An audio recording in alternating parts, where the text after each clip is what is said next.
నమస్కారం. Welcome to Jasper academy. ఏకాగ్రతని మెరుగుపరుచుకోవడం ఎలా? మానసిక వికాసంలో భాగంగా ఈరోజు ఆర్టికల్. ఏకాగ్రత ఉంటేనే దేన్నైనా నేర్చుకోగలం, ఎక్కువ కాలం గుర్తుంచుకోగలం.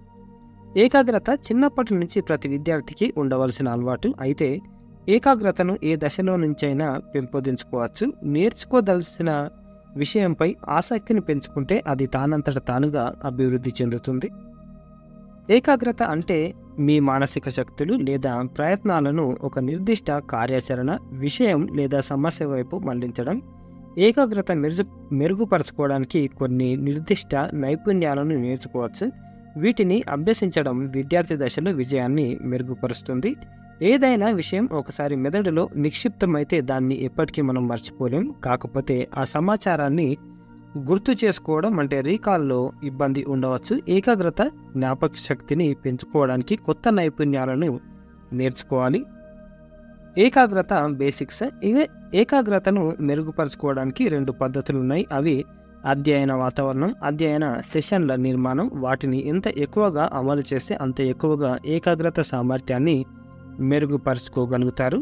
అధ్యయనం పర్యావరణ విశ్లేషణ. చదువుకోవడానికి అనువుగా ఉండే ప్రదేశాలను గుర్తించాలి. ఆ ప్రదేశాల్లో కూర్చుని ప్రశాంతంగా చదువుకునేలా ఉండాలి. స్నేహితులతో మాట్లాడడం, కంప్యూటర్ గేమ్లు ఆడడం, టీవీ చూడడం వంటి పరధ్యానాల వల్ల ఎక్కువ సమయం వృధా అవుతుంది. మీరు చివరిగా ఏకాగ్రతతో చదివిన సమయం ఏదో గుర్తు చేసుకోండి. చదువుకోవడానికి ఎంత సమయం కేటాయించారు, కేటాయించిన సమయంలో ఎంత టైం చదువు సాగింది.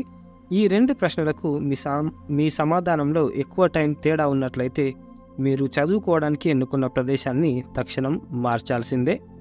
పరధ్యానానికి కారణం వ్యక్తిగత ఆందోళనలు కావచ్చు. వాటిని నియంత్రించడం చాలా కష్టం. ఈ కారణమే మీ అధ్యయనానికి ఆటంకం అని గుర్తిస్తే వెంటనే ఆ ఆందోళన తగ్గించుకోవడానికి మార్గం చూడండి.